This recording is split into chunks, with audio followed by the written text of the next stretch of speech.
Magandang araw sa inyo mga kaibigan. Muli po ay mayroong bagong positibo ngayon. Ngayong araw lang po, 4 na bagong positibo ng COVID-19 na nahawa ng mag-ina na galing sa Naga, Cavite. Kaya po lumalala na po ang COVID-19 dito sa Naga City.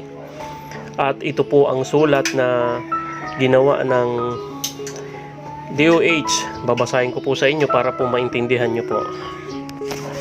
Center for Health Development, Bicol. Bicol Region records for new cases of COVID-19. 6 death. Press release, June 30, 2020. The Department of Health Center for Health Development, DOH, CHD, Bicol reports 4 new confirmed cases of COVID-19 and 1 death.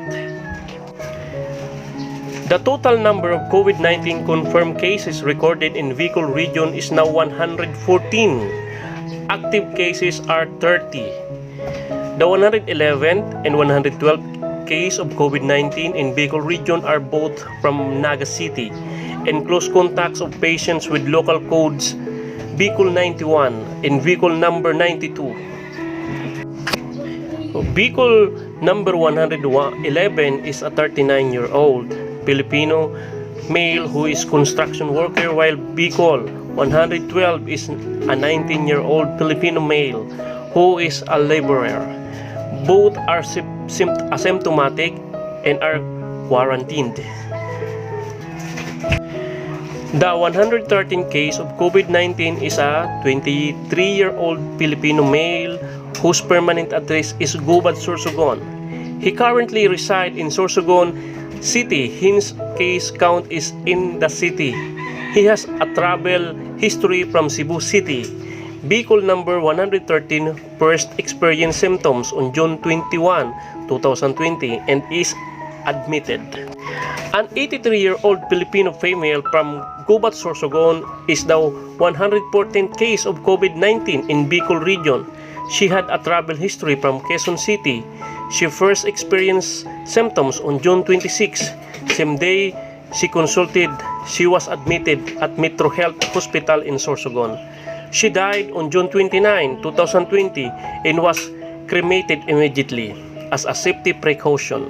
The test result confirming she was positive for COVID-19 was validated today. Bicol number 114 is the oldest recorded case in Bicol regions as of date.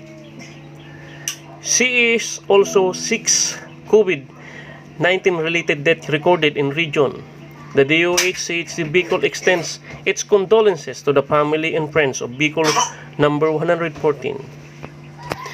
Appeal to the public is strongly advised to strictly follow community quarantine procedures as well as precautionary measures including proper hand washing, social distancing, cup etiquette, disinfection of common use object, use face mask, healthy lifestyle, and to stay at home. Everyone's cooperation is crucial in these times of crisis. Regional Director Ernie V. Vera. At iyan po ang report ng DOH. Confirmed cases dito sa buong Camarines Sur na po yan.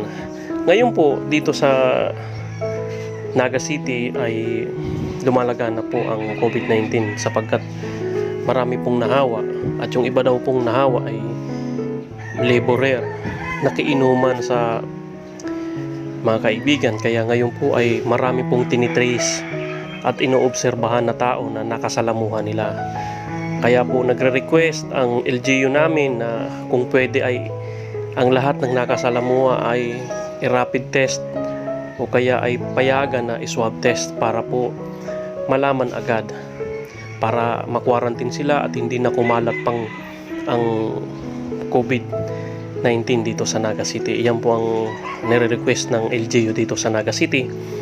Sa ngayon po usap-usapan sa buong Naga ang pagkatakot sapagkat biglang lumaganap sa loob lamang ng ilang araw ang kaso ng COVID-19 dito. Masyado pong mabilis. Kaya po hindi po namin alam sa susunod na mga araw kung kami po ba ay ila-lockdown or i-secure. Kaya po lahat ay nagtatanong at nag-iisip At kung ano pa man po ang aming kaharapin, sana po ay maging solusyon ito sa aming mga problema sa COVID-19. Marami pong salamat and God bless po sa inyong lahat mga kaibigan.